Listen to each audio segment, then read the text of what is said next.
Mnakumbuka huyo mama? Anaendelea. Miujiza. Hebu mpe mic. Kwanza unaendeleaje mama? Sogea hapa katikati usije kapele. Unaendeleaje mama? Buheri wa afya. Safi kabisa. Acha safi sana. Si mnakumbuka muujiza ambao Mungu alifanya Mungu alimponya nini? Mungu alimponya nini? Kisukari. Tangazo letu la redioni ambalo linasikika sasa hivi, yule mama aliyeponywa kisukari ndio huyo. Na bado anaendelea vizuri.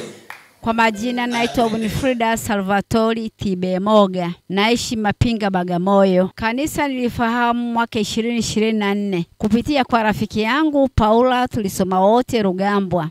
Mpaka sasa anasali hapa. Leo nina shuhuda 2 tu. Shuhuda ya kwanza, ili kanisa nilifahamu kwa sababu nilikuwa mgonjwa. Nilikuwa naumwa kisukari sana, ambayo isababisha niwe nimekonda sana. Sihitaji kula chochote, sihitaji kufanya kitu chochote. Basi nilikuwa mdhoofu sana. Huyu rafiki yangu akanielekeza kwa sababu alikuwa anasali hapa. Na mimi nikaanza kuhudumiwa katika kanisa hili. Nikawa hudhuria misa za Jumapili, halafu nakuja mafundisho Jumanne. Sikukata tamaa. Niliendelea huku na kunywa dawa za hospitali, huku nakuja kanisani. Kwa neema ya Mungu niliponywa kisukari kufuatana na maombezi na maombi ambayo nimefundishwa na kanisa hili. Nikapona kabisa, nikaacha kutumia dawa za hospitali wala kutumia mitishamba ya aina yoyote. Nikawa huru kabisa. Mpaka leo namtukuza Mungu kwa kuniponya kisukari. Bahati nzuri nilikuwa na kipimo cha sukari, kwa nakijipima kila siku. Baada ya kuhudhuria hapa, nikawa kila nikipima nakuta sukari iko normal, iko 5 au 5.4 kwa muda karibu wa miezi 6 hivi. Kwa hiyo nikaacha kutumia dawa za hospitali, nikaendelea maombi na kuja kanisani. Jumanne nakuja kujifunza. Wanafundisha namna ya kuomba. Nilikuwa sijui namna ya kusoma Biblia, nikajifunza namna ya kusoma Biblia. Kwa hiyo kila siku nikawa nikiomba uponyaji. Ghafla tu nistukia sukari hainisumbui tena, napata usingizi kama kawaida. Na nilivyopima, basi vipimo vikawa vinaonyesha kwamba niko normal kabisa. Mpaka sasa hivi naendelea kumtukuza Mungu na kumshukuru Mungu. Nimepona ugonjwa wa kisukari, ingawa watu wengine wanasema kisukari huwa haiponi, wanakula dawa maisha yao yote. Napenda kuwashauri kama kuna mtu yoyote anasumbuliwa na kisukari, aulize kanisa inaitwa RTCJ, aonane na baba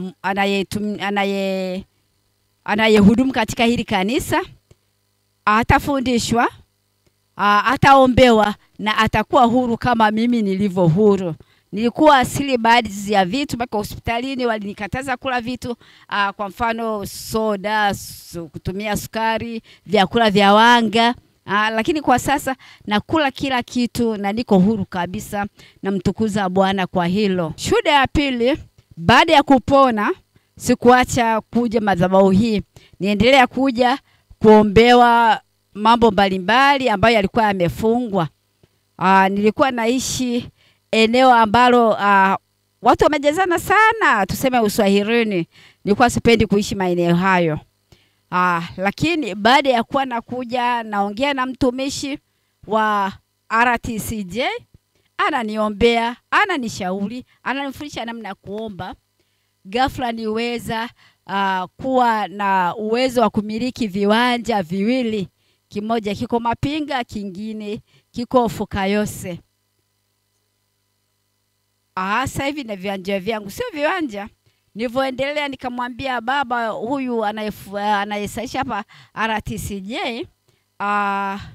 nikamwambia kwamba nataka kujenga. Je, nijenge kwenye kiwanja kipi kati ya hivi 2? akasema ngoja nije tuombe. Siku moja akaja akaomba kwenye kiwanja hiki ambacho kiko Mapinga. Baada tu ya maombezi nikasikia Roho wa Bwana akiniambia kwamba nisijenge kule Fukayose, nijenge hapa Mapinga. Na baada ya kusikia Roho kinambia hivyo, nikamshirikisha baba. Baba akasema kama Roho wa Bwana amekuongoza basi anza kujenga hapo. Nachomshukuru Mungu, sasa hivi na nyumba yangu nzuri haiko Uswahilini, iko kule Mapinga. Namtukuza Bwana kwa hili na namshukuru mtumishi wa Mungu wa kanisa la RTCJ kwa kujitoa kwake kuniombea na kunishauri. Basi sasa hivi niko huru, niko mzima wa afya na mambo yangu yanaenda.